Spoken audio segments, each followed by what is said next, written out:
Today I'm talking with KB, who's got placements with Lil Baby, NLE Choppa, Youngie and Ace, and many others. In this video, he teaches us how he makes hits and breaks down his production on the song Before I by NLE Choppa. Make sure to stay to the end because he drops some crazy sauce in this one. All right, let's go. Yo, what's going on? I'm here with the bro KB. How you doing, man? Good, bro. Thank you. Yeah, I'm so stoked that we're finally talking. I know we talked about doing this a while ago, so thank you for making the time to chop it up today. Yes, sir. Thank you for having me. Let's just get started from the beginning. What got you into making beats to begin with, and how long have you been doing it for? So, this is a little bit random, but I started off like, I don't know, I found some random ass app on the App Store. It was, I don't know, it was some kind of drum sequencer or something. And I don't know, I just thought it was cool, so I played around with it a little bit. And I remember, like, what really got me started was Caustic 3. I know not a lot of people use it, but yeah, that kind of started me with my, like, first beats or whatever. And I found, like, an old laptop from my parents, and I thought it was broken at first, but it worked, and so I downloaded FL and then just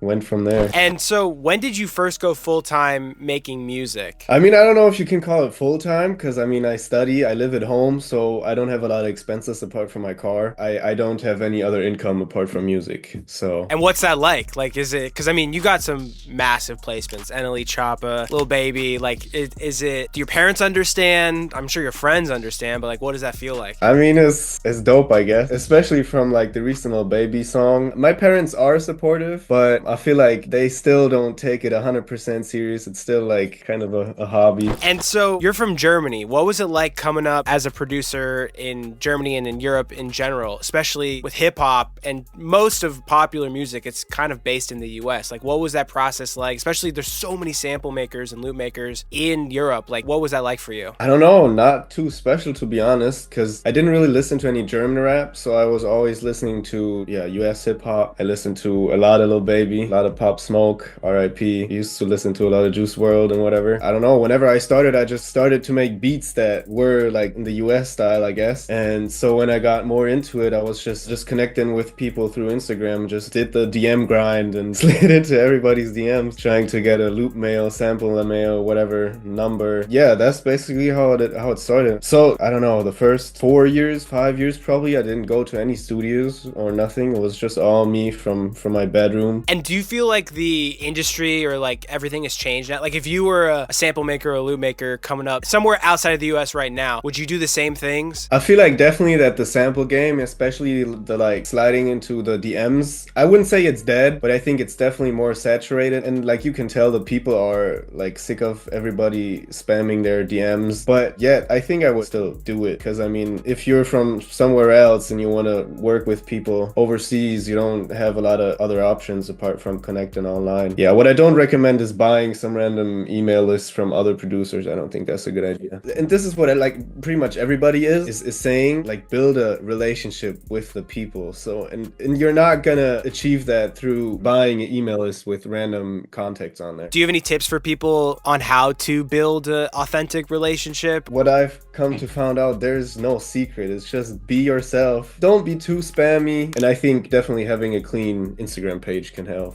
just post, I don't know, have some pictures of yourself up there, not just a whole bunch of blank screen recordings of samples or whatever. And if you have placements, post them, because it's kind of like your resume, Instagram now. Exactly. So what was your first big placement and how did that come about? I remember my like very first placement, US placement, I was really excited about was a Quando Rondo song called I8. I did that one with CXB Go Crazy. I don't know if he still is, but he was like the engineer from Quando, and he also did beats or whatever. And he saw, because I did post some of my samples on my IG, but he saw that I posted this one sample and he asked me to send it to him, so I sent it to him. Yeah, then the song with Quando came around, and that was like my first, I would say, big US placement. Not big, but for me back then it was a big US placement. I was really excited. But I think I did get a couple songs before that though. Okay, so my real first placement was Ombi Peasy, him, and then I also had a song with Young and Ace and Nuski 2 Squad, or I don't know how to pronounce them. It was all kind of in the same time frame, but the Quando Rondo one is especially like stuck out to me and was like exciting for me. And when it comes to actually getting placements in the splits and stuff like that, how does that process go about? Is there a lot of discussion about that? With like my first placements, like the Quando Rondo, the Young and Ace, the Ombi Peasy, there was no discussion. It was all equal splits. When it comes to like the bigger songs, especially if there's like really big industry producers involved, it's almost never gonna be a 50-50 split. If you're just a sample maker from Germany or producer from Germany who doesn't have a lot of leverage to negotiate 50-50 splits or whatever, I think Mac Shooter also said the same, that often it's just better to just accept less good split and keep the relationship going. And off the top of your head, can you tell me your 3 favorite VSTs or plugins or things that you're always reaching for? So I'm gonna do a section effects and a section instruments. So instruments, Xenology,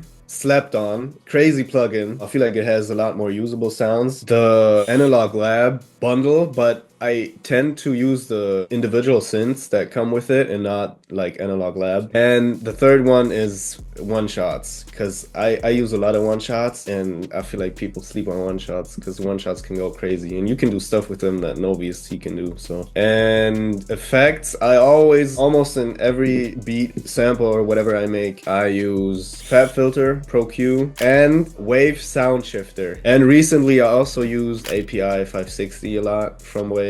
And do you have one piece of advice for up-and-coming producers that you could give? Be consistent. I know everybody says that, but it's just facts. Be consistent with making, whether it be beats, samples. Be consistent sending those beats out or samples. Send out, I don't know, I would say at least once a week. I normally send out multiple times a week. Also be consistent when it comes to the networking side of things. Just DM people on IG. Even if it's saturated, people still look through their DMs and they still respond. Don't sleep on platforms like Genius, where you can go through the credits and have everybody linked that worked on the songs. Yeah, so what do you do with that? How would you use Genius? Say you want to work with Future and you have a bunch of Future samples ready, or even Future beats, then I would go to Future's recent releases, preferably like an album, and on there, if you go to the individual song, click on a song and then scroll all the way down, it gives you all the producers who worked on the beat. It gives you the recording engineer, the mixing engineer, the mastering engineer, sometimes even the A&R. What I would recommend or do myself is hit up all the people and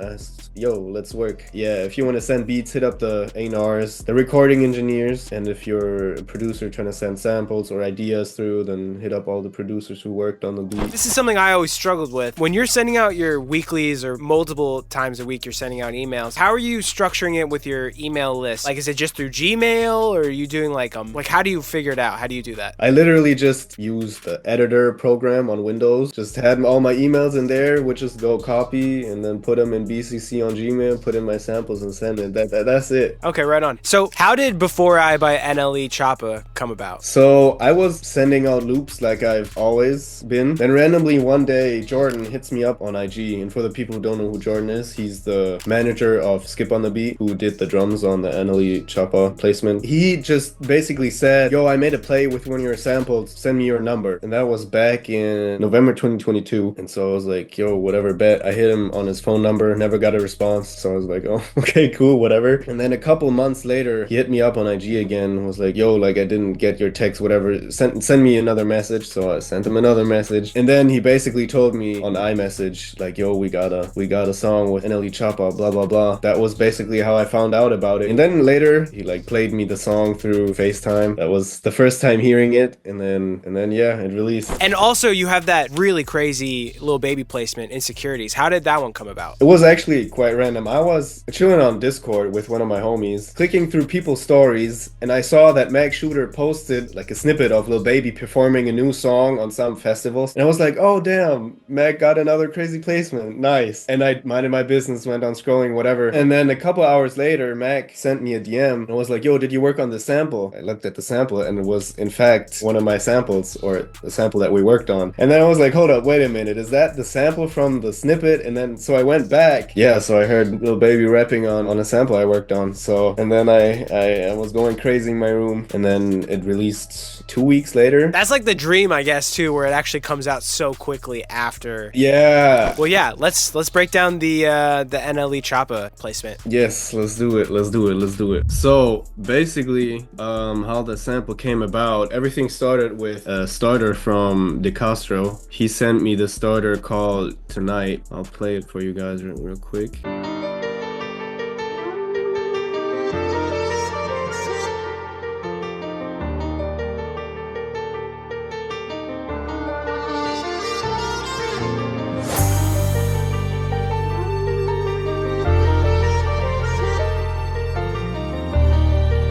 And what I ended up doing is I chopped it, and then it sounded like this. Nothing too crazy, actually.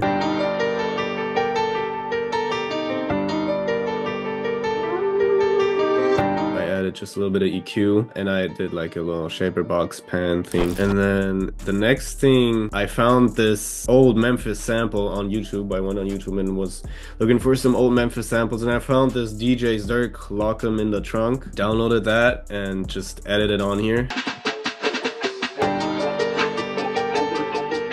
Pitched it down 600 cents and stretched it, and I put the fab filter, I put it to this like phone preset. And then next thing I did was I added these like bells from SRX Orchestra, music bells. By the way, they also have the exact same preset in Zonology, so if you have Zonology, you don't need all these individual ones. So here are the bells. Just some regular reverb on there. Next were just some simple strings, also from SRX Orchestra, the VCS Legato.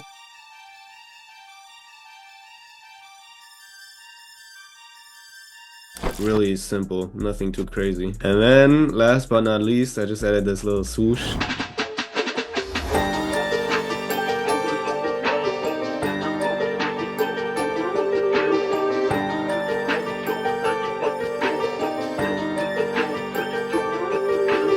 So yeah, that's pretty much the sample. I forgot here on the strings, I don't think anything crazy. Yeah, I just have a reverb again, some EQ, and yeah, some panning going on again. But that's it. Oh yeah, I guess I forgot. I did add a no license found. Damn. Okay, but I did add a RC20 on the master, the vinyl 1 preset, and some wider and a limiter. Jordan actually ended up taking out a bunch of stuff from the sample again, so not everything you hear in the original sample ended up in the song with NLE. But yeah, that's the original sample that got sent out. Well, thanks for making the time today to talk, and thank you for breaking down the sample. It's hard. Thanks for having me. It was a lot of fun. Yeah, bro. Of course. All right. Have a good one, man. Peace. Thank you.